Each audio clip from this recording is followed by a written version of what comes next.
Hey there, welcome back to the show. This is Holy Post Podcast. This is Phil Vischer. I am here with not that many people, 3 people. I'm here with Sky Jitani. Hi, Sky. Hi, Phil. I'm good. I didn't What? ask you how you were. But thanks. Are we already frozen? Are we frozen, Sky? Yep. Hey there, welcome back to the show. This is my voice cracked. Hey there, welcome back to the show. This is Phil Vischer. You're listening to the Holy Post Podcast. I am here with Sky Jitani. Hi, Sky. Hi, Phil. Did I make it this time? It really took. You did, but it was like a long delay. Is Wheaton that far from West Chicago? Right down the street. Maybe it's the weather. And Caitlin. Yeah, maybe it's the weather. Hi. Caitlin, I didn't introduce you yet. Don't say hi until I introduce you. What's the matter with you people? You say hi too fast, and Sky says hi too slow. And Caitlin Shess, hi, Caitlin. How are you? Hi, I'm good, Phil. How are you? Good. Caitlin is dialing in from Colorado Springs, where they got a bunch of snow, right? And It's true. You're just always going to call when I have snow. Yeah.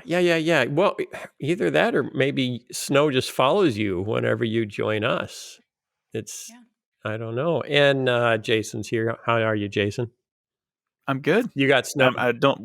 We're getting snow here. Yeah. And sleet. It's pretty fun. Yeah, and we were debating whether, because it's probably the last snow of the year. So do we love it because it's the last one, or do we hate it because we were so done with snow?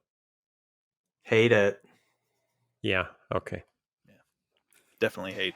Okay. Well, on that note, big flakes coming down now. Big flakes. Here's the theme song. What's the news that you like the most? Who's your favorite podcast host? If it's breakfast, get your toast. It's Sky and Phil and the Holy Post. Sky and Phil and the Holy Post. And sometimes Christian. Okay, Caitlin, what was the most fun you had in the last 2 weeks? Probably watching the snow. That's all I do now. Okay. But it wasn't. Yeah, I'm on break. It wasn't fun. Oh, you're on break. That's cool. And you're with your parents. That's cool too. It wasn't fun watching all the snow in Texas because it shut everything off.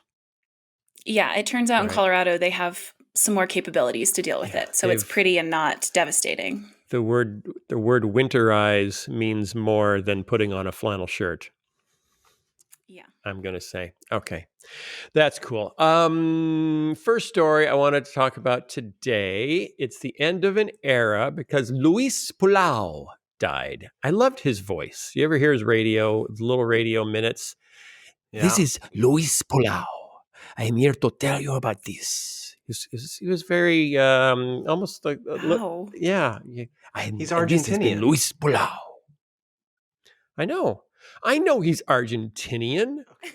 So I find that neither here nor there that he's Argentinian. I think it explains the accent. But I just always liked his voice. He wasn't playing a character in his radio stuff. I know he's not playing a character. That was just Luis Palau. And we've had his son on the show. Kevin Palau's been on the show. Yeah, he's a friend of mine. Ours. Yeah. And I met Luis a couple of times. Yeah, he's an incredibly nice man. Yeah. So here's my question. He was very much, he was launched by Billy Graham. Billy Graham loaned him the money to launch his own kind of similar ministry, the crusading ministry. In recent years, he adapted from crusading to eventing. These aren't crusades, they're events, big city-wide events. So here's my question. Is that now done? That the whole crusading movement, Billy Sunday, Billy Graham, Luis Palau. I'm sure you could go back, before then. Is that over? Does anyone do crusades anymore? Is that an era of evangelism that we're now saying goodbye to, like the last snow of the winter? Do you mean that impressive, Caitlin? Did you see? No, I pulled that in. That was good. Thank you. Do you mean in the United States or globally? I don't know. You tell us. Are there still people doing crusades? Yeah, I think there are, especially in the global South. Okay. But didn't Luis Palau do a lot of crusades in the global south? Yeah. But I think that in Europe and North America, it's probably pretty darn rare these days. So hey, you went to the last Lausanne conference, Sky. It was in South Africa. You were there. That's the 11 years ago. global evangelism. Was it that long ago? Wow. Yeah, it was 2010. Global evangelism started by Billy Graham and John Stott. And what did they talk about as the future of evangelism? What is the future of evangelism? Is there mass evangelism anymore? If so, what does it look like? Help me out. I don't know if I was in those meetings because I'm not strictly speaking an evangelist, so I don't know if I have anything to report. Here's the thing, though. That's what the whole conference was about. You went to the conference. Well, okay, but it's about global evangelization, but it wasn't saying here's how to do it. It wasn't like here's the one size fits all model that we're going to employ in every different culture and setting around the world. It was a very diverse conference. Okay. So what do you want me to say about global evangelism? That it's exploding. There are a lot of people coming to faith, that it's happening more widely and quickly than any other point in world history. And it's really, the center of it is not the North. It's not the United States. It's not Europe. It's the global South. And it has a lot of wonderful things, and there's some unique challenges to that. But the era of probably a white guy on a platform preaching to tens of millions of people, it's going to be increasingly rare. So, what do you think? What does effective? Is there large scale evangelism left in the West, or is that over? Or is it things like Alpha? Is it things like the Bible Project? What does evangelism look like in the West that isn't simply, me talking to my friend, relational evangelism? I mean, my hunch is that revival style evangelism. If you want to. Okay, revival style evangelism that Billy Sunday did, and Billy Graham and Luis Palau, a lot of that is predicated on a cultural Christian background, where people have some understanding of faith and Christianity and the Bible, and you are calling them back to a culturally aware sense of faith and religion and repentance. As we become increasingly post-Christian, right, as we become increasingly secularized, that model of evangelism isn't as effective. So yeah, I don't think that's the future, the mass scale revival type stuff, even though it dates all the way back to the revivals of the 17 and 1800s. Okay. Caitlin, are you a millennial? What are you? Just barely. Just barely a millennial. How do you evangelize to millennials? Because in his later years, Luis Palau was doing cool stuff like having skateboarders and BMX bikers at his rallies. So is that the future? We need more extreme sports in our evangelism? I don't know about that. I feel like part of what's hard about any big event is that there's going to be some level of performance that just feels fake to younger people. Like they can sniff out inauthenticity really quickly. Mm-hmm. I remember I had to take one evangelism class in seminary, and we spent the whole semester mostly talking about building relationships and like finding a third place that's not your home or your work, where you like build relationships with people authentically. And then we had someone come in that apparently comes in every single year and kind of talks about evangelism. And the prof prepared us for like, look, this is one of those old school evangelism guys. It's not going to fit what we've talked about in class. And it was just such a picture of like, even the prof is kind of recognizing some of the tactics that this guy was going to bring us, which was very like, you sit next to a guy on the airplane and you go, well, what if the airplane crashes and you die? Where are you going to go? Like it was him recognizing that like that style had maybe some usefulness at some time. And like, maybe God can use anything, but it was him recognizing like, hey, we want to honor the work this guy has done and his faithfulness, but things have changed and we're probably not going to use some of the same tactics that he's used. So he was the seminary's evangelist emeritus? I think he was just a Dallas, Texas emeritus. Oh. Okay. So do you think Luis Palau passing represents the closing of a chapter, or did that chapter close decades ago? I guess would be my question. Probably. Which one? Pro- Probably it closed decades ago. Because it is kind of like, do I think people could still use those things today? Are there opportunities for that? Yes. But is that probably the emphasis that we should still have? Like Sky said, probably not. Just because does it sometimes actually hurt us when we couple a presentation for tons of people with all of our other public witness that doesn't match that? That's probably not as effective to combat the public witness problem as a one-on-one relationship with someone who you can say, you have this perception of Christians, but you know me and I'm not that. Right. To be Sky, fair last to thoughts on the future of evangelism? Yeah, to be fair to Luis Palau and the Palau Association, over the last, I don't know, 10 or 15 years, they significantly changed their approach. It wasn't just skateboarders.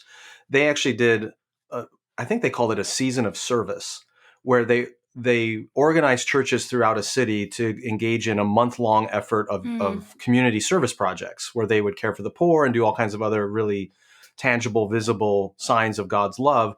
And then toward the end of that season, they would come in as a group of churches to do an event to celebrate what had happened. And that's where sometimes there was a gospel message. But it was predicated far more on serving your neighbor rather than just inviting them to a big rally or event. That makes more sense, I think, in a post-Christian environment. And remember, they lived, or their headquarters is in Portland, Oregon, which is hardly Dallas, Texas, or Atlanta, Georgia. Like Right. we're talking about a It's the very buckle secular of the Bible post-Christian. Belt. Yeah. So I think they got it. They understood the changing reality, and they were smart enough, wise enough, and I think faithful enough to adapt their approach rather than just say, nope, darn it, we've done it this way forever, and this is the way God's going to do it. And I look back at my interactions Right. with Luis Palau and my friend Kevin, and that's my big takeaway from them is they care more about God's work in the world than their particular way of doing it, and therefore will accommodate and adjust. And that's something we should all learn from.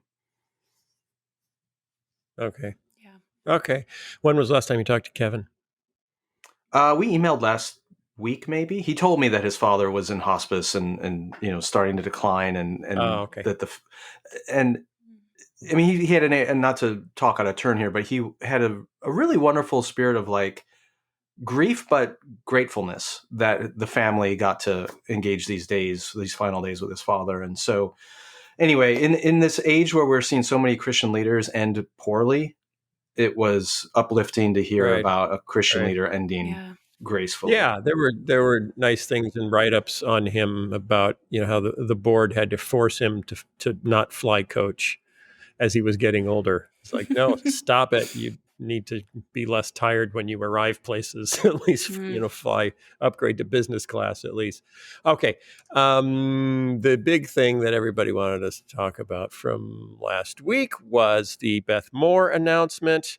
Less is more is less. Then lots of more jokes were being made. And what about her husband, Russell? Is he staying or going? What happens to the kids, and the dogs? And Beth Moore announced she is, and to our friend Bob Smetana, our good friend Bob Smetana at Religion News Service, got the story, called her up because saw her tweet something about ending her relationship with Lifeway. And if you don't, Lifeway was formerly the Southern Baptist Sunday school arm, the publishing arm. What was it called? Southern Baptist, or the Sunday school board. It was the Sunday school board. That was the name. Then it turned into Lifeway. So she had published all of her stuff with Lifeway forever. For like 30 years, she's been publishing everything with Lifeway and in Lifeway stores, and has made Lifeway a gazillion dollars and attracted millions of women to buy those Bible studies from Lifeway. And she announced that she's no longer with Lifeway, just in a tweet last week. And so our friend Bob tracked her down, said, anything you want to talk about? And got her on the phone. And that's how that story broke, which I think our friend David French said, what did he described it as, could any other individual American leaving their denomination get as much press as this? because it was in all the major papers. It was all over the place, and everyone wanted to talk to her, and she just said, "No, I'm not talking to anybody except Bob Smetana. He's the only one I trust. You Did she can't talk announce to me." So to back up to the publishing thing? Did she announce that is she working with a different publisher? Because that's I got don't to know. be Are a you huge interested? I don't think get she for We're starting. said. somebody. And I think she wants to probably join the Holy Post publishing imprint that we're about to start any second once we have someone like Beth to launch it. I'd be I don't happy to know. do I that, don't know Beth. what Come she's our doing, way. but it won't be difficult at all. So, Sky, what was your first reaction when you heard that news? I was blown over by not surprise. I mean, we all Okay, saw this blown over, coming but why were you blown over? But why were you because it blown was over then? so. Why didn't you just go, "Oh yeah, okay"? Yeah, it was the most expected thing in the world. Was not surprised. I'm sure there's a lot of Okay. background story that Okay. we don't know about how this all unfolded. That'll be interesting as it comes out in the years ahead. But like, did she choose to leave? Did Lifeway Yeah. say no, we're done? Like, what's all the the gossip underneath the Meghan and Harry kind of stuff? You need Oprah to go in there and sit down with Beth Moore and get the nitty gritty. But we don't have that yet.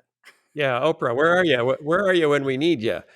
Caitlin, what was your first thought? Yeah, similarly unsurprised, but also, I mean, I probably because of who I follow, I saw mostly positive responses. Yeah. I'm sure there was really negative stuff too, but especially after the last, of other pastors leaving, especially of pastors of predominantly Black churches leaving, like it made sense that there would be. It's one of those things where I almost think there's a certain sense of like not only recognizing the pain that something has caused you, and the moment she describes in the RNS article of like realizing the people that the denomination, not the people or certain churches, but the denomination as a whole has such serious problems that she said, describing this not in step with the gospel. But there's also a sense of watching people who have suffered even more, who might be in an even more marginalized position than you, making that decision and going, do I want to also, if that was a step of faithfulness for them, is that going to necessarily be a step of faithfulness for me, which I think is also can be really good. The decision is difficult for everyone, but I was pleasantly surprised to see people's responses and to see how carefully she spoke about it. It was really, consistent with her character. Yeah. David David French said, sorry, Sky. No, there's a delay on our video audio today, so Yeah, apologies to there's a the delay audience on who's you. getting. I know, I'm sorry. Um, two questions. I didn't look a ton at how people were responding, but is this a case where virtually nobody would be upset? Because I would think if you love Beth Moore, you're probably glad that she left, and if you despise Beth Moore, you're probably glad that she left. So was Right. anybody going, "No, Beth, you can't do this"? Was there anyone upset on that level?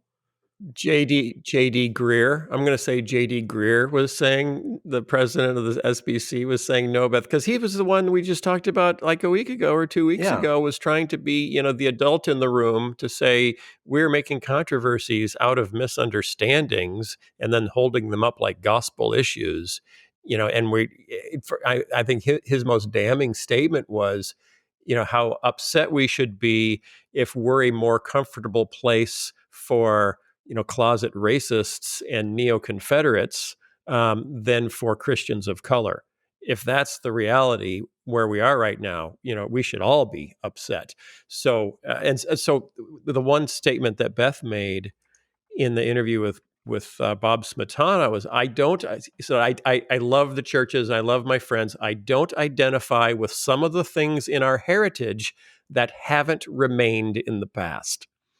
And that's because that's really about race. There's no, it's not like she's become egalitarian and she was thinking that the SBC was going to become egalitarian. So that's not it, because she's complementarian and so is the SBC. There was some tension over just people saying you shouldn't be preaching at all ever, ever in a church. But that doesn't seem to be the issue. The issue is much more. I mean, she's become good friends with Kyle Howard. She's become friends with Jamar Tisby. She really has reached out to a lot of people. I remember she got in trouble once for tweeting that as she was making more, non-white Christian friends, she was realizing she needed to decolonize her library or decolonialize her library. And I thought, oh, that's going to go over well. That kind of statement really, yeah, that rubs some people the wrong way. So, I'm my hunch is it was more about the, the wokeism issues than about the, women in ministry. Well, the sexual abuse stuff too. I mean, That's Yeah. the that's like a one. past, Yeah. yeah.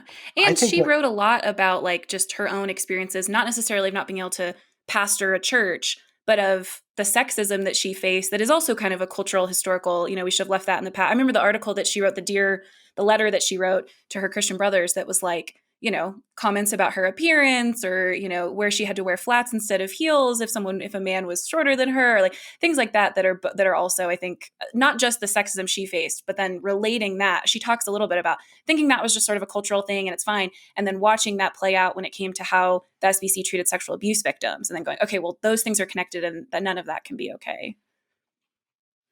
Yeah. yeah. Yeah. I think Sky. you're both right, no doubt. But when this is all written up years from now and everything is disclosed about what went on, my hunch is the investigations into sexual abuse in the SBC and people like Beth Moore, who were strong advocates for change and for the victims and for uh, unveiling sort of the patriarchal misogyny and the issues that led to those abuse issues. I think that's going to be probably a larger factor in why she ended up leaving than even the race or the political wokeness stuff that people seem to put up front.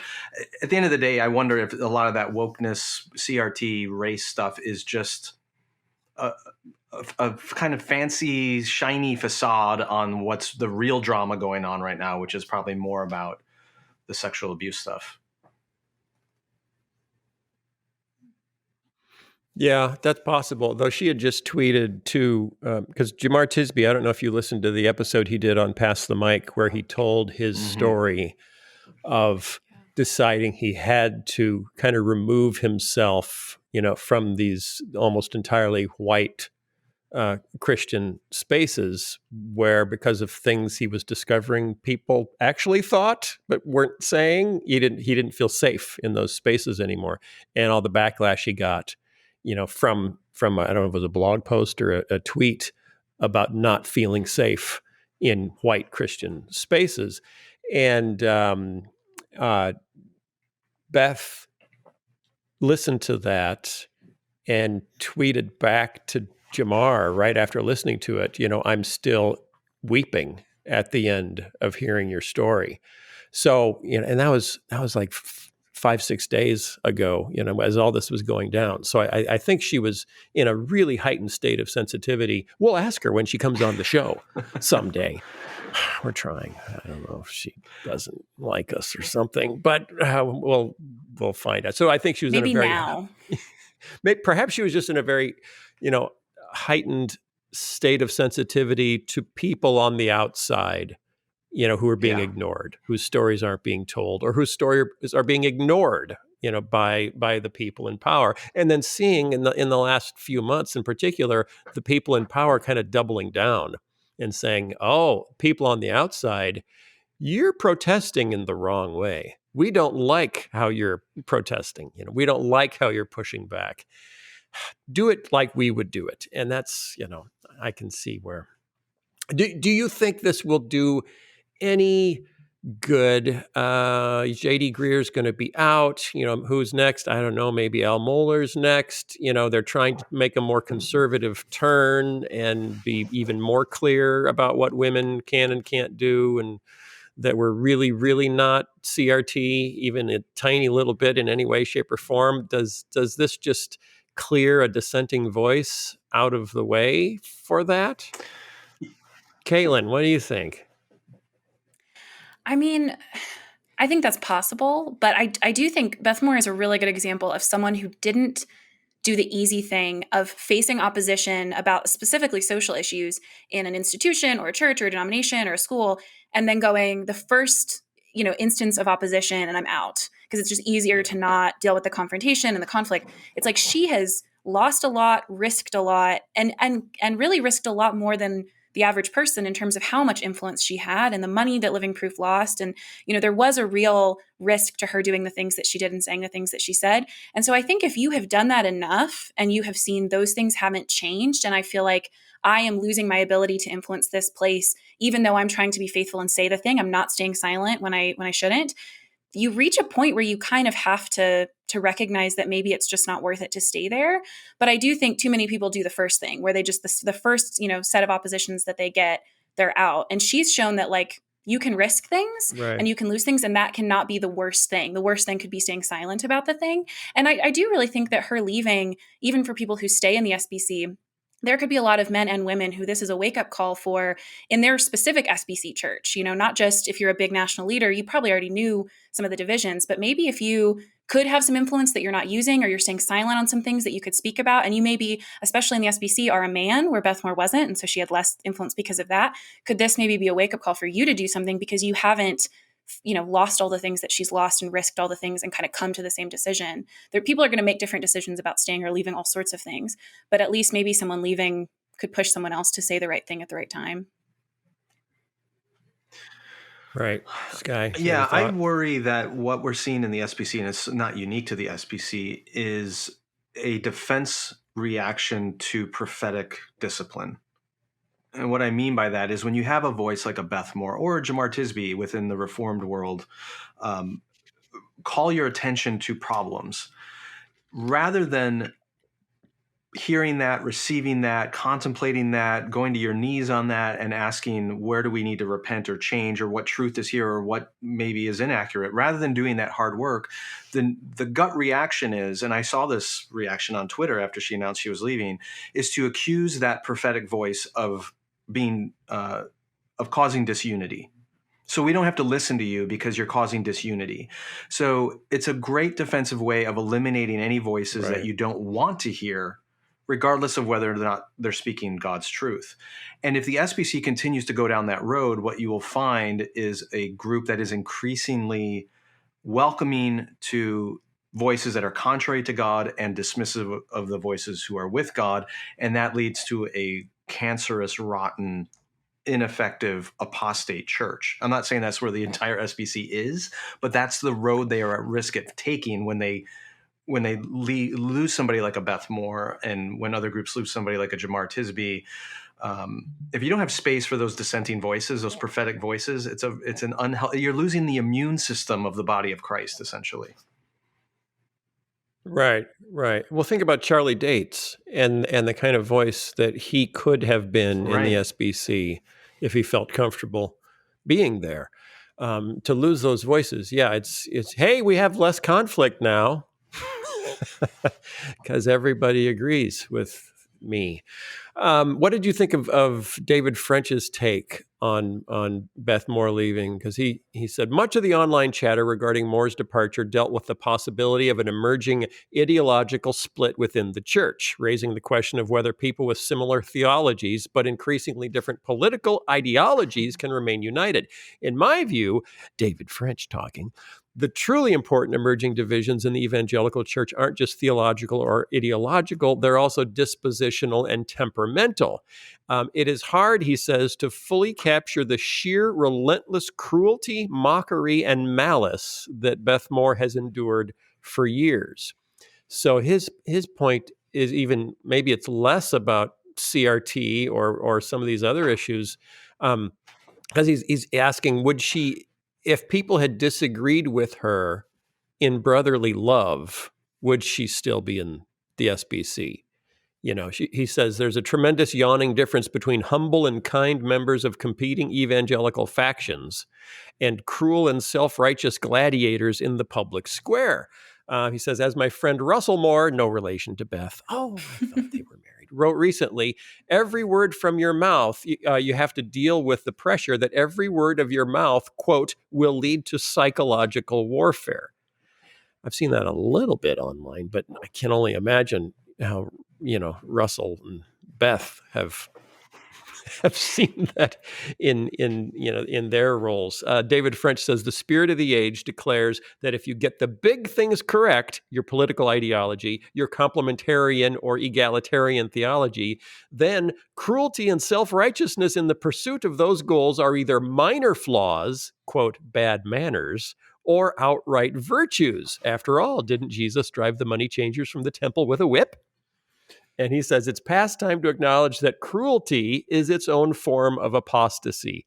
Cruelty is disobedience. Caitlin, you are generally nodding your head. Well, it's just, I have seen this play out in such big and small ways where people who are right and kind of in the old guard of like, they have hit all of the right boxes in terms of their orthodoxy, have such leeway to act so cruelly. And the examples will always come up of like Jeremiah or Martin Luther, instead of recognizing the heart behind those people of like, I am so torn up, I am so devastated over the place of my people. I just have to, yes, use harsh language, yes, be passionate, but the heart of it is the love for the people who I think are far from God, as opposed to so much of the real motivation in a lot of the vitriol today is I want to be right. I want to prove that I'm right. I want to look really good. I want to kind of win some points. And our inability to distinguish between the passion that comes from those two motivations means that we don't even just excuse some of that passion. Sometimes we elevate that as a virtue because it shows, how much you care and how logical you are. It's good that you're not emotional and you're not trying to be nice. You're trying to be firm. And you're fighting for what's right, Caitlin. Yeah. You're fighting for the gospel. You're fighting for the gospel when you take on the people that are holding the bad position. All of this led Jesse Carey at Relevant to write an article entitled "Jesus Flipping Tables Isn't an Excuse for Your Online Rants." She says, Jesse, is it a boy or a girl? I don't know. She says, read through enough Facebook comment threads involving Christians and you'll likely run across it. An angry post writer using the story of Jesus cleansing the temple as an excuse for their unnecessarily strong language. Often this story becomes a non-apology for getting angry and posting biting commentary on a divisive political issue, theological controversy, or a discussion of some polarizing social issue. Sorry if this comment about fill in the blank doesn't sound nice. Jesus wasn't exactly nice either when he kicked people out of the temple and threw tables around, the comment will say. And then they go on to kind of take that apart as, how often did Jesus do that? Does that seem to be a pattern that he proposed as a way of living? And how serious was the offense that led him to show that kind of anger? And yet we're finding it available for us at the drop of a hat to just be mean with each other. And who it's against matters so much. Like Jesus flipping the tables was flipping the tables of people who were exploiting the most vulnerable people, right? Who came to Jerusalem and needed to exchange money and they were in a vulnerable position, took advantage of them. And he was like, this is not right for my Father's house. Too often we use that as an example when we're actually being cruel towards marginalized people, when we're using offensive language or we're being harsh in the name of being logical or reasonable. And that's the opposite of what he was doing. So let me know, if someone's going to use that example, let me know when you're doing it on behalf of, changing the material conditions of people who are vulnerable. Right. I'm going to call you a bad name because I care so much about the poor. Yeah. See, caring and insulting, they're just hard to hold together. Caring about someone, so I'm insulting someone else. It's just hard. It's just hard to be an insulting, caring person. Yeah. Pick a lane. Okay, we lost Sky like 10 minutes ago. He's completely gone. That's okay because we're out of time. Apparently, there's no more internet access in Wheaton, Illinois, probably because of the snow. So if you have any internet, put it in an envelope and send it to Sky Jitani, care of Holy Post, Wheaton, Illinois, and he can get some internet back. So, Caitlin, our guest today. Our guest is Karen Swallow Pryor. How do you know Karen? She was my writing professor my last semester of college who sent my first ever thing I wrote to Christianity Today. She's like the best human being that I know. She's amazing. Wow. Okay. So I sat down with Karen to talk about the books she's not writing. She's making new versions of classic literature because she feels like conservative Christians need to read more classic literature. And in particular, in this interview, she tries to convince me I should read Frankenstein. Like it's really important for Bob the Tomato to read Frankenstein. So, and we talk about the arts and we talk about lots of fun stuff. So, anyway, I think I introduced her at the beginning of this also. But Karen Swallow Prior is a writer, professor, lots of things, styles, trendsetter in personal style in the Christian world, which was the first True. question I asked her about. And hopefully, you'll enjoy this interview with Karen Swallow Prior. Thanks, guys. See you next week.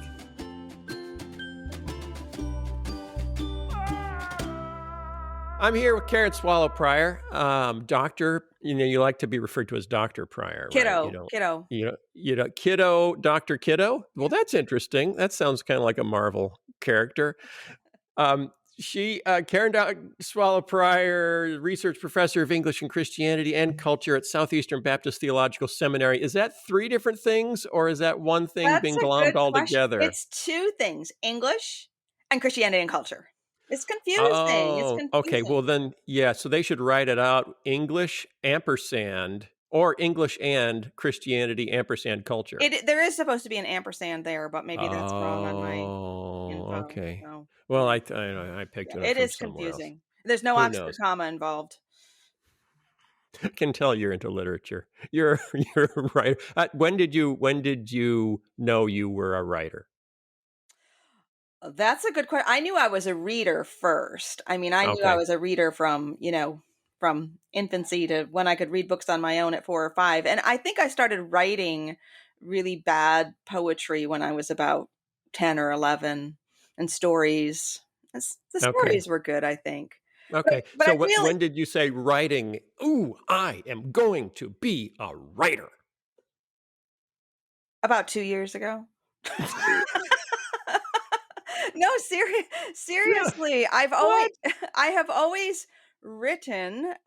In college, I wrote I had a column. I contributed to the literary journal, so I always dabbled some in writing. But I was really a reader, and I went, graduated from college, went into a PhD program. Wasn't even planning on being a professor. Just wanted to study literature. Then Okay. ended up becoming a professor and was teaching, and then began to write more from my teaching, and published my first book uh, 9 years ago, and started writing for Christianity Today and so forth. And all of it's been on the side.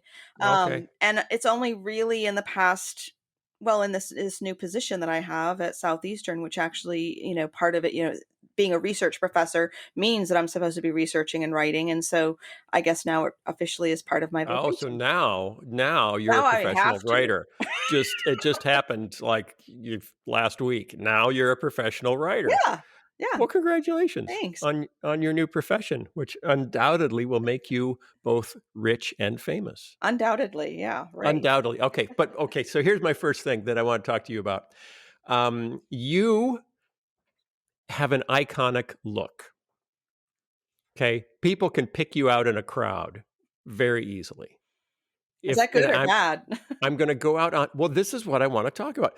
I'm going to go out on a limb and say if either when you were teaching at Liberty, you taught at Liberty University, and now you're at Southeastern Baptist Seminary, if you took like 100 mugshots of the faculty, it would take someone about 5 seconds to find Karen Swallow Prior because you have a look, right? You're not disputing this, right? No, I'm not. No. Okay. No. Okay. So here's my question. In some circles of culture, having a look is very common and generally rewarded. In conservative Christianity, it is extraordinarily rare. So here's what I'm curious about. Why are we conservative Christians so uncomfortable to visually stand out? Why do you think that is? Wow, you're just really diving right in there with the philosophical things, aren't Yeah, you? yeah, Yeah, I yeah, because that's it's yeah. honestly, it's one of the things that I admire about you the most is how that you are one of the only Christian thinkers I know who could be caricatured with about 6 lines of a good illustration. You know, That's but quite an accomplishment, I guess, right? but, you know, Al Mohler is just a guy. I mean, so many of the guys they're just guys, and they're wearing a suit and wearing a tie. You know, Russell Moore's a great guy, but he just looks like a guy, and you actually have a distinct look. So why do we hate being distinct? Why are we afraid? Why doesn't Russell Moore have bright orange glasses? You know, and then that's or bright orange. Every now and then you'll see some guy who just wears bow ties in the conservative Christian world. So bow ties, that's about as crazy as we can get. What do you think about Well, that? Why are we I so have thoughts. I have thoughts. Oscar Wilde, who's no favorite among conservative evangelicals, said, be a work of art or wear one, right? So I guess that's, yes, he's my yes. inspiration. Um, Okay. since you brought up liberty, I'll tell a couple funny stories related to this question. I moved from the Northeast. I grew up in secular liberal circles. And so when I came down to Liberty, 21 years ago, 22 years ago, when they still had a very strict dress code, and guys had to wear shirts and ties and girls had to wear dresses and skirts. And my students just loved my fashion, and I mean, that's obviously, as you said, I stuck out. And I remember one time one of them said that I was the best dressed professor at Liberty, and I said, well, that's not saying much. And Uh-huh. another student stopped me in the hall and said, "Are you from New York?" And I said, "Yes." And he said, "I knew it."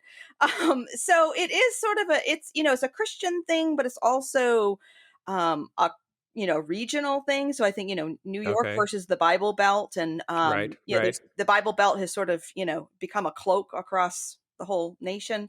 Um, Mhm. Mhm. but Why do you think people are nervous about walking into church wearing a really bright tie? Or anything that makes you stand out? Is it just the assumption that oh, you must be liberal if you dress like that? I think the heart of your question, there's the clothing aspect, but I also, we could talk an hour about this. So I'm just trying, but there's uneasiness with art and Yes. creativity that is part of, nervous conservative evangelicalism.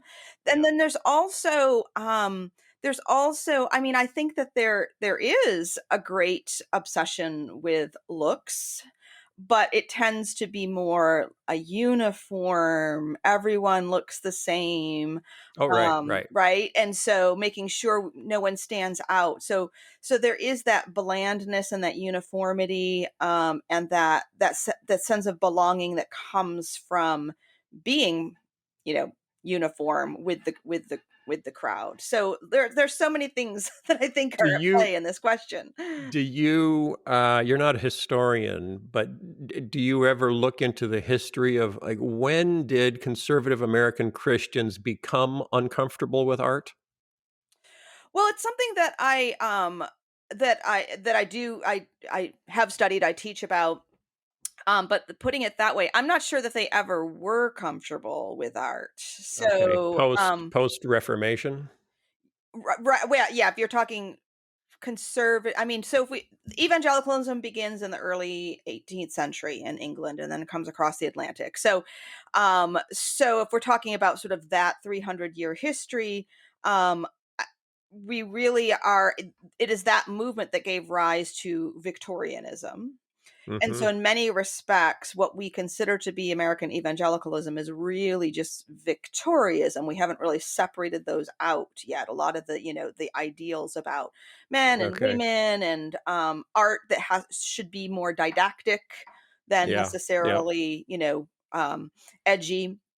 We've inherited a lot of that, but then when we talk about just American culture, we're really more of a consumeristic culture than a creative one. We like to consume goods, we Mhm. like mass production, we like cheap, easy, palatable, not challenging. That's not just the church, that's America, right? Mhm. Mhm. And so I don't want to say that, we've just been influenced by by that culture. We really have to look to, I mean, it's really the Catholic tradition that has a lot to say in philosophically and theologically about art, and with their Right, but we don't trust them. uh, We don't trust them. well, we chew the meat and spit out the bones, I guess is the saying going around now. There's so much that we can learn from them, but Okay, so let's run with this a little bit. So we get to the 1960s and popular music, and my parents were in a Christian folk band when I was 2 and 3 years old in Iowa with some of the college kids from the college group at our church. They put together a folk band. They all wore matching outfits. My mom played the electric bass. They drove around Iowa in a van and put on little concerts. But then all of a sudden you get hippie culture in Southern California and the Jesus People movement. And then you get Larry Norman and Randy Stonehill. And there are these countercultural Christians making countercultural Christian art. And so 'cause I was just re-listening to some, Keith Green, who literally started out, just opening up his home to whatever homeless person wanted to come in, very, very countercultural, writing about radical living for Jesus, and then moving to Texas and kind of building a commune. So one of my favorite bands in high school was Resurrection Band, which was from Japuza in Chicago, literally living on a commune. So there was this counterculturalism within Christian music for about 10 years. And then suddenly we had Amy Grant and Michael W. Smith and Nashville and the labels and the business. And then Christian music. I'm really curious. I was just thinking about this the other day, how Christian music went from Southern California counterculture, where you had artists who were rebelling against both the hedonism of rock and roll by turning to Jesus, but also American culture by being hippies and growing their hair long. And then we were providing Christian alternative music, a CCM, as safe for your kids, and it completely kind of washed it of any counterculturalism. You're like my age, roughly. You lived through that. I remember I didn't ever listen to CCM because I listened to the real stuff. Okay. But I do remember when Amy Grant got in trouble for being barefoot or something, and I was just Yeah, I mean, I yeah. grew up in a Christian home, but we just weren't like into that kind of Okay. subculture stuff that like I didn't care if she was barefoot Well, or not. could you write a book? Your next book, could it be about how the Christian counterculture became the anti-establishment became the establishment? And why did that Well, never happen with I'm not visual into like arts? modern American history. My specialty is British literature in the 18th and 19th century. So I haven't caught up Right. yet. I haven't caught up Okay. Well, yet. But it's let me know. interesting. It's interesting though. Let me know. Like WandaVision, every episode needs to advance one decade, roughly. Have you watched WandaVision? No. No, because Okay. I don't know anything about superheroes. Yeah. Well, you don't. Okay. Well, that's fine. Okay. I read an interview of you recently where someone asked you what you thought the biggest issues facing the church were today, and you said, and I thought this was interesting. You said there are a lot of big issues facing the church today, but you think most of them result in one way or another from bad theology. What's she going to say? Bad diet, hygiene. I don't know. From an impoverished imagination.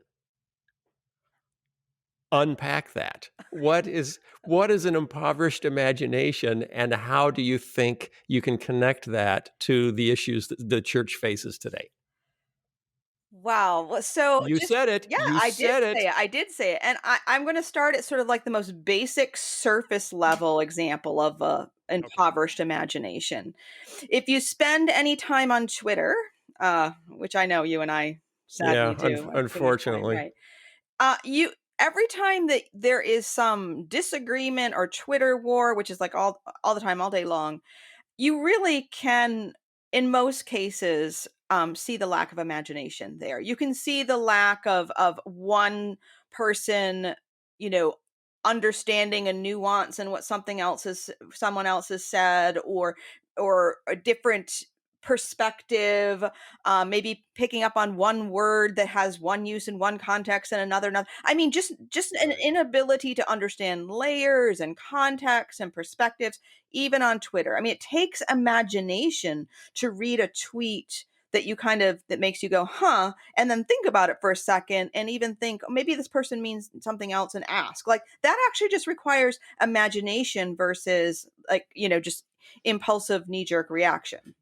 Okay. So that's a just common everyday example. But of course, that is also rooted in one point that I just made there, this whole idea of perspective, to just really know, believe, understand, and live in the truth that our own individual experiences and perspectives are so limited that Hmm. we can't possibly have a grasp on all of the application of all of the truthful doctrines in the Bible, and and what that looks like, and how experiences inform those. We just couldn't possibly understand that. Do So we have you to learn do you from one think excessive certainty is a sign of a lack of imagination?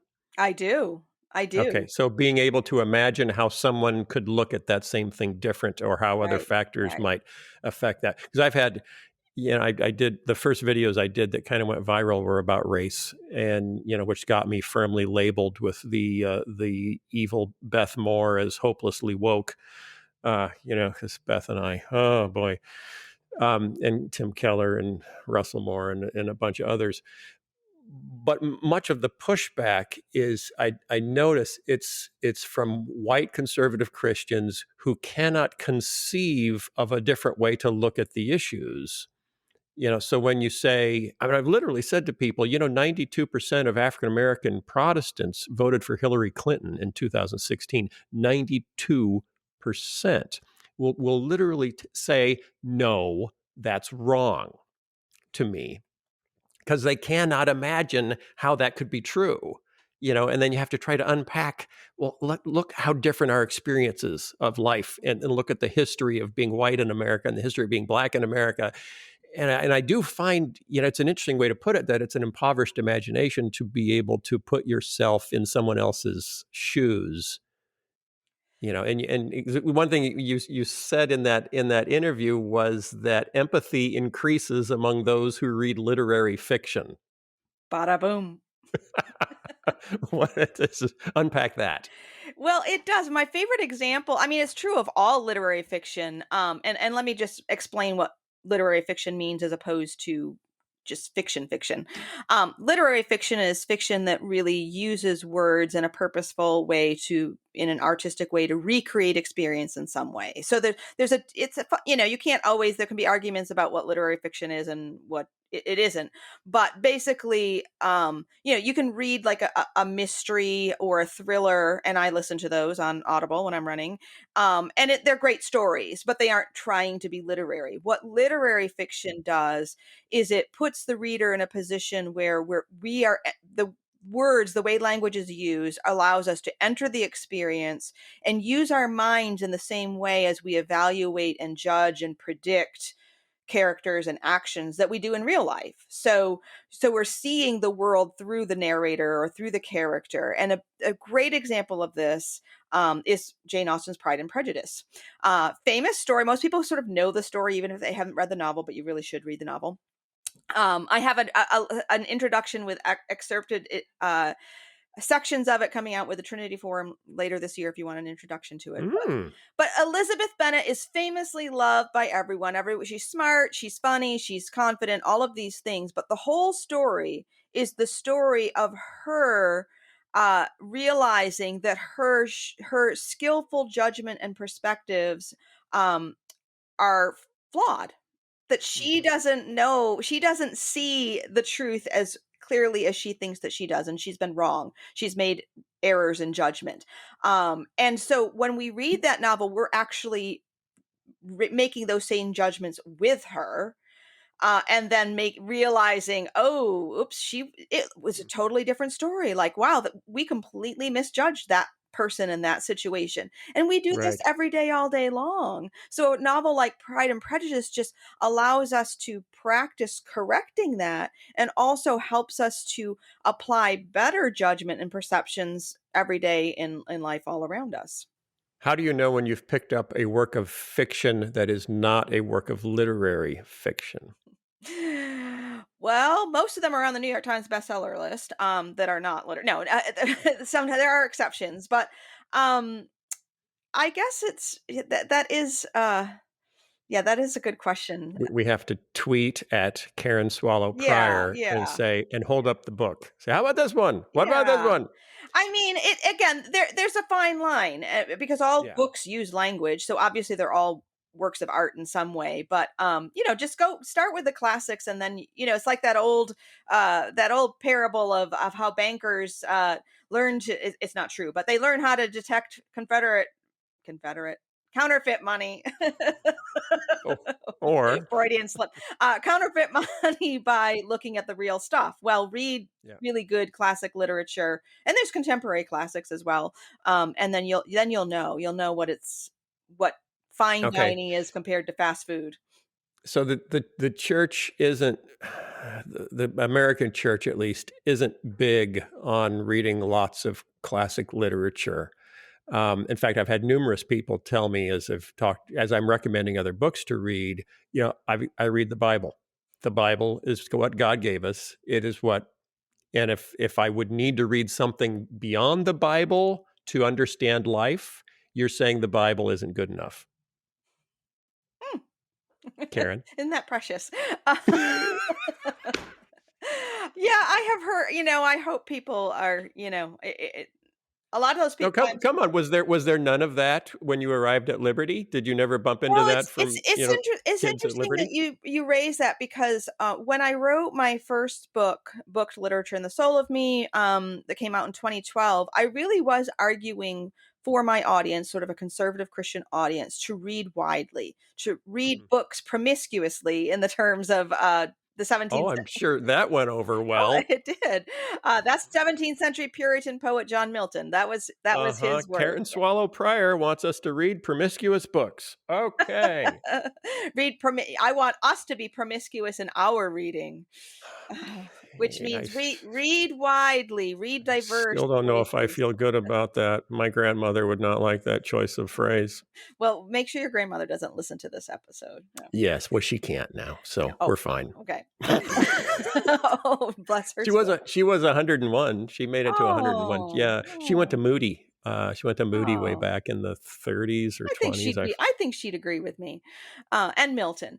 Um, so I think 10 years ago there was more nervousness about reading widely and reading diverse voices. I think we're almost at the Right. opposite end now. I think people are reading everything. They're reading blog posts. They're reading Twitter feeds. They're reading all kinds of points of view, but they aren't necessarily reading well.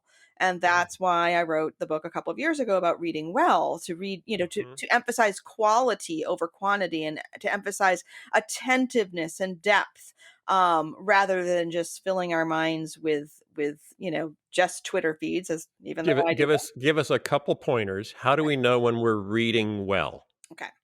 And this goes back to the point about the Bible. I mean, if when we read the Bible, hopefully people understand that we read the Bible over and over. We stop, we reflect on verses and passages. We understand them in context. Those are actually the same skills that we should apply to reading good literature, poetry, fiction. We would read with attention. We would take a passage or a sentence apart and wonder, why is this word used, and why does it end this way as opposed to that way, why is it told from this point of view instead of that point of view.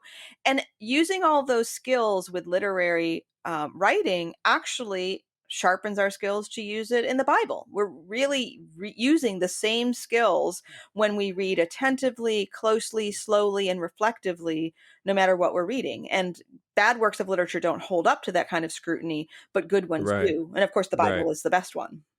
And what do you say to someone who says, God gave us the Bible, that's all we need?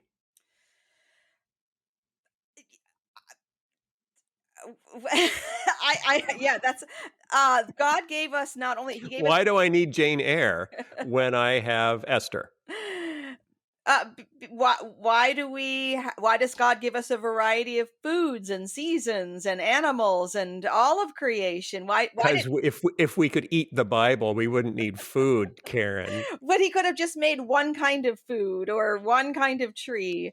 Yeah. You know, Hmm. language he made us creatures of language. He put us here on this earth to experience human culture. I don't know, I mean, God could have, he could have just brought us to himself and skipped the whole earth part if he wanted to, but he wanted us here on this earth to experience this material physical world in human bodies. And so Right. all Right. of the literature is one aspect of the creation that he gave us to steward, and to enjoy for his glory. And Okay. Jane Eyre glorifies the Lord. I hear you. So you have been writing. This is interesting. You're writing guides to classic literature. You started with Sense and Sensibility and Joseph Conrad's The Heart of Darkness, and now next month you're releasing. This confuses me. Karen Swallow Prior's Guide to Frankenstein. Yes. What? What? I don't know. I guess, sure. Conservative It's Christians need to read Frankenstein. they Why do conservative Christians need to read Frankenstein? Oh my goodness, of all the books, this is the one that deals with the questions that are nearest and dearest to us. It deals with questions of the role and responsibility of a creator toward his creation. It deals with the themes of friendship and marriage and creativity and is everything. If you know Frankenstein only from like the bad pop film versions of it, the Yeah. book is entirely different. It's and what I do in this guide and in the others is I provide background to the author, to the historical context, and also address some of these themes that are in the novel. So the text includes the novel itself, the introductions that I write, that have no spoilers because it's just fun to read a story for the first time and not know what's going to happen. And then lots of reflection and discussion questions after major events, to help work through them. It's really just like being in the classroom with me. And Frankenstein it just touches on so many things that we're grappling with today, but reproductive technology, um, whether or not because we should do something scientifically simply because we can do it. Those are Oh, that's Yeah. not an issue. Yeah. I don't know what you're talking about. Okay, maybe there is something there. You also make the point, and you made the point in this other interview that I read that uh, people with underdeveloped and unexercised imaginations are more prone, ironically, to the lure of conspiracy theories. What's Unpack the connection between not developing our imaginations and being prone to conspiracy? Not that that's pertinent today. Not that anything is going No, on that no, would make but this an just issue. theoretically, right? Yeah, just theoretically in another world, maybe in Russia it's an issue. I don't know, but we've solved it. How does that? How are we more prone to conspiracy theories if we don't read Frankenstein? Wow. Okay, so this is just me. These are my ideas, and Yeah, I know that's why nothing you're on the show. scientifically That's proven. why Right, you're on the right. show. I'm not Oh, putting someone else on. so first of all, I'll say there are a lot of interesting long reads out there on QAnon and conspiracy theories written by those who know how they work and know the details much more than I do. But in essence, especially talking about QAnon, this was developed by gaming communities as kind of like a joke to just put out an alternate reality, and have people believe it, and then it just gets rolling. But we are, because we are made in the image of a creative God, we who bear his image are creative, imaginative people. And so we are going to use our imaginations, whether we intend to or try to or not. And what conspiracy theories do, according to many of the articles that I've read, is one of the things they do is kind of plant little clues and pieces that establish small patterns. And this is another thing that we do as imaginative creatures. We look for patterns. This is why the great stories in literature are so great, because they follow the universal patterns of creation, fall, redemption. No matter, that's what they do, and that's what we yearn for. And so the conspiracy theories drop clues that place patterns that then actually reward us, because rather than and this is a teaching point as well. There's much evidence and research that shows that we learn something better and retain it more when we have a sense of discovering it for ourselves. So if there are a few clues and we make a connection, we get this sense like we have learned something, and we hold on Right. to it. There's a little dopamine rush there. Exactly. And that's how conspiracy theories work.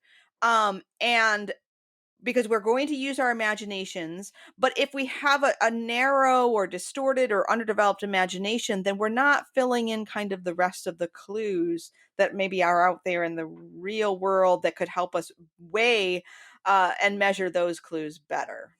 Does that make Okay. sense? Oh, yeah. So Yeah. a lot of us aren't using that part of our imagination very often, and so we're not ready to really critically think through the connections that we're now making because we got a Yeah. Facebook post. Yeah, that's a good summary. You said it much Okay. more succinctly than I did. Yes. No, that's okay. I'm just because you taught it to Yeah. me so well that I was able to summarize And it now you like got that. that dopamine rush because you just Yeah, discovered it. yeah, I made a connection. More. And George Soros has something to do with it somewhere, somehow.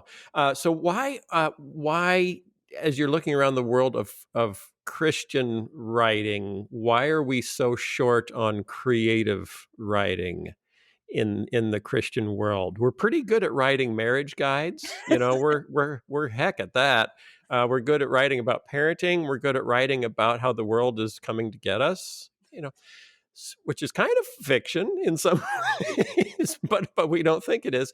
So why aren't we actually right? Where are the Flannery O'Connors Yeah. of Oh. conservative evangelicalism? Well, this brings us full circle kind of back to the clothing and the fashion and the art. As as conservative evangelicals, and I am one, so I get to say these things.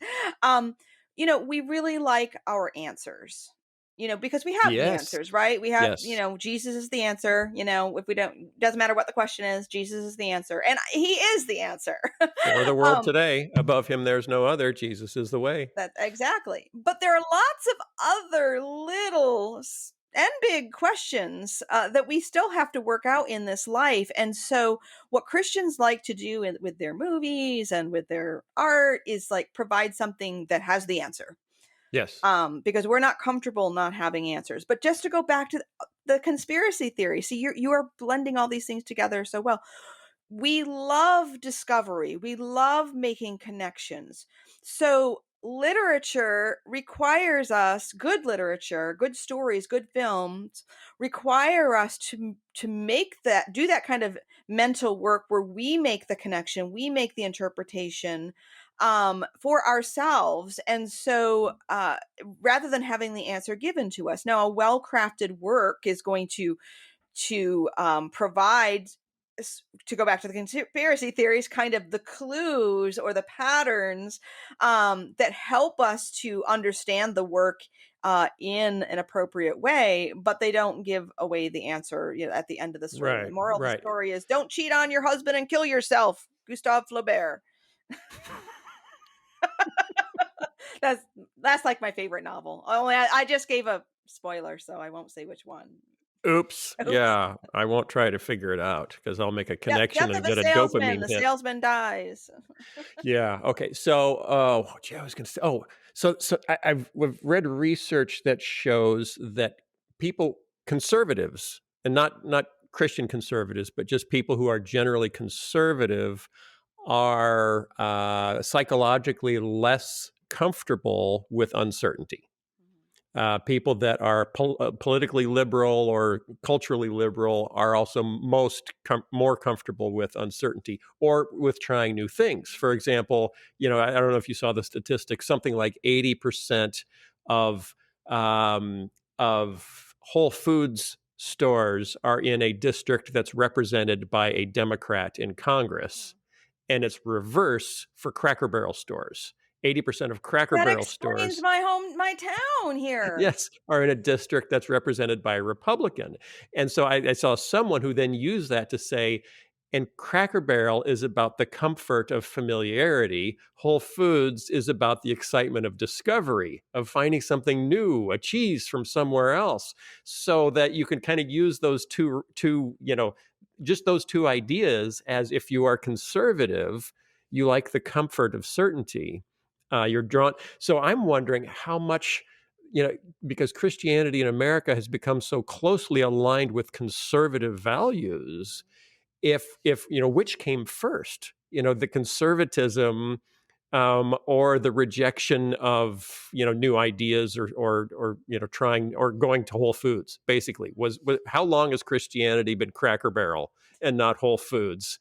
And which came first, the Cracker Barrel or the Christianity? What do you think about that? Huh? Wow. Yeah, I'm time for just still thinking start a about new Cracker class. Barrel and how I never liked it, and now all my trolls are gonna be like, "See, we told you she's Yeah, liberal." yeah, right. How many people sitting in Cracker Barrel are wearing cat eye glasses? Hmm? Hmm? Hmm? If you're there, one. If you're there, And I'm not one. there right now, so Yes, so zero. zero. No, this is I don't that would be a good, because obviously the first century Christians were not all that Yeah. into certainty, right?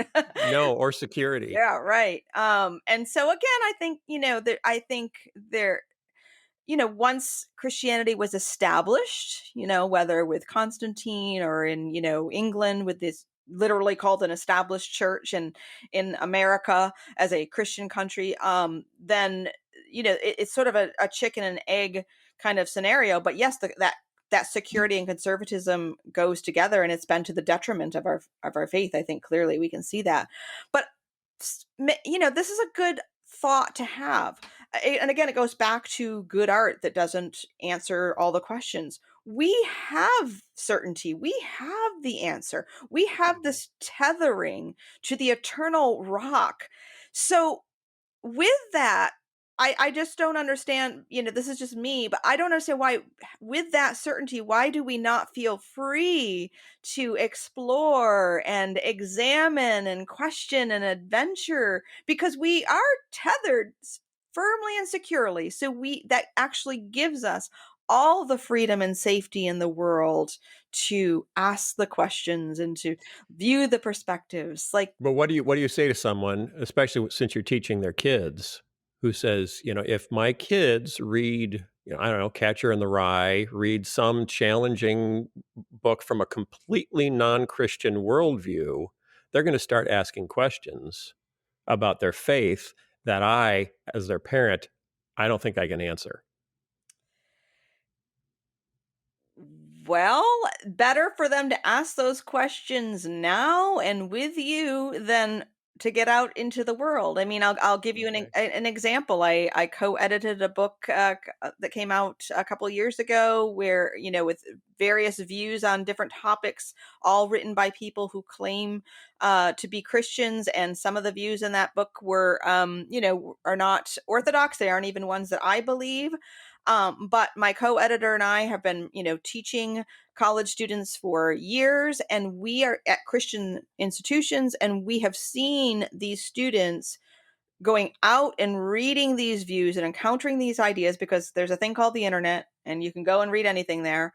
And that's what they do. And they, instead of being guided through how to answer the questions biblically and solidly, they haven't been trained to do that. So they're just sort of choosing whichever view seems most compelling to them, not on a doctrinal or rational basis, but more on, a moral therapeutic deistic basis, which is the prevailing culture. So of course we want to have these questions raised and asked within that tethered, safe security that we have in Christ, in the home, in institutions.